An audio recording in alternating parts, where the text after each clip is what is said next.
जाऊं, यहाँ से मैं 15 किलोमीटर दूर चला जाऊं तो भाषा बदल जाएगी और वहां की हवा बदल जाएगी। ये सिर्फ बिहार की बात नहीं है, ये हर जगह की बात है। आप कहीं भी रहते हो, आप अपने से 15 किलोमीटर दूर चले जाइएगा या 20 किलोमीटर अपने घर से दूर चले जाइएगा, आपका भाषा बदला हुआ नजर आएगा।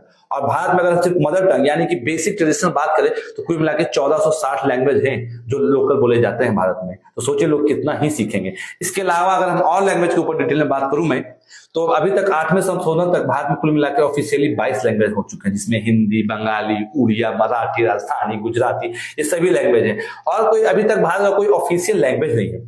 जी हाँ, ये सच है, भारत का कोई भी ऑफिशियल लैंग्वेज नहीं है कि हिंदी ऑफिशियल लैंग्वेज है या इंग्लिश या मराठी, बंगाली, ऐसा कुछ नहीं है। भारत में किसी भी लैंग्वेज को राष्ट्रीय मान्यता दर्जा नहीं दी गई है। वहीं बात करें हम कॉन्स्टिट्यूशन की, तो इंडियन कॉन्स्टिट्यूशन में सिर्फ 2 लैंग्वेज हिंदी और इंग्लिश को प्राथमिकता दी गई है, जिसमें यह कहा गया कि कॉन्स्टिट्यूशन जो है जनरली हिंदी और इंग्लिश में ही की जाएगी और जितने भी डिसीजन होंगे कॉन्स्टिट्यूशन से रिलेटेड वो सारे इन्हीं भाषाओं में होंगे। इसके अलावा और कोई भी ऐसा रूल नहीं बना है कि आपको फोर्सफुली ऐसा भाषा बोलना पड़ेगा, चाहे आपको हिंदी जरूर आनी चाहिए, आपको इंग्लिश आनी चाहिए, ऐसा कहीं नियम नहीं लिखा हुआ है। अगर हम बात करें भाषा बोलने को लेकर, तो भारत में हर रोज, मैं एक डाटा शेयर करना चाहता हूं सेंसस का, भारत में हर रोज करीबन एवरेज 500 से 1000 आदमी को प्रताड़ित किया जा रहा है सिर्फ भाषा को लेकर।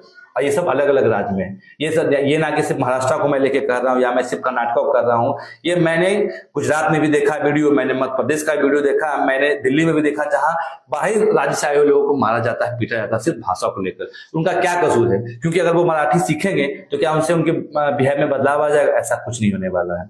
अगर वो आज महाराष्ट्र में रहते हैं, दो महीने बाद उनका प्रोजेक्ट गुजरात चला जाएगा, या 2 महीने बाद उनका प्रोजेक्ट राजस्थान चला जाए या पंजाब चला जाए, तो क्या वो जाके फिर से पंजाबी सीखें या फिर से जाके वो राजस्थानी भाषा सीखें? ऐसा पॉसिबल नहीं है, क्योंकि अच्छे पढ़े खासे लिखे इंसान को भी 22 लैंग्वेज या 1400 लैंग्वेज जो बोले जाते हैं हमारे भारत में, वो नहीं कर पाएंगे। तो भारतीय सरकार को कुछ ना कुछ इसका तोड़ निकालना होगा कि हमें लैंग्वेज के ऊपर कब तक बने रखना होगा और कहां तक इसके ऊपर फ्रीडम है। क्या लोग मारने को फ्री हैं? अगर मार सकते तो फिर तो ऐसा होगा कि एक राज्य से दूसरा राज्य जाना ही नहीं चाहिए किसी को, फिर तो सब अपने अपने राज्य में ही रहे। और ऐसा करना चाहिए कि सभी राज्य को अलग कर दो। और मैं महाराष्ट्र के खासकर लोगों से कहना चाहूंगा, मैंने 2 स्टेट को काफी देखा है। अगर मैं डाटा की बात करूं तो पिछले 10 सालों में सबसे ज्यादा भाषा को लेकर विवाद कहीं हुआ, यानी भाषा को लेकर सबसे ज्यादा कहीं अगर मारपीट की गई है तो उसमें सबसे पहले नंबर पर आता है महाराष्ट्र और उसके बाद आता है कर्नाटक।